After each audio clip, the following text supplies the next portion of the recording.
আসসালামু আলাইকুম সবাইকে, আশা করি সবাই ভালো আছেন।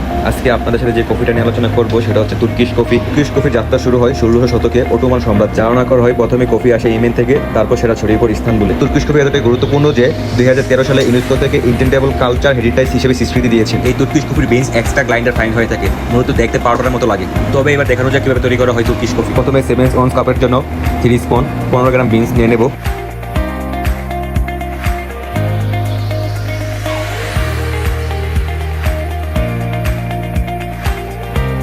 দ্বিতীয়ত 170 থেকে 180 ml পানি অ্যাড করে নিতে হবে। এখানে গরম পানি হলেও চলবে, ঠান্ডা হলেও চলবে।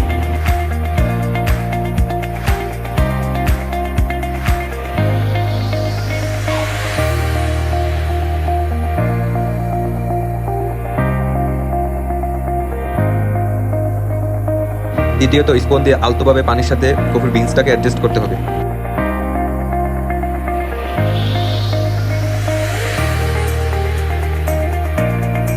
শেষের দিকে এসে দুটো বিষয় খেয়াল রাখতে হবে, অতিরিক্ত ফুটালে কফির টেস্ট নষ্ট হয়ে যাবে। দ্বিতীয়ত কফির উপরে ফোমটা পারফেক্ট অ্যান্ড ক্রিমি ফোম করতে হবে।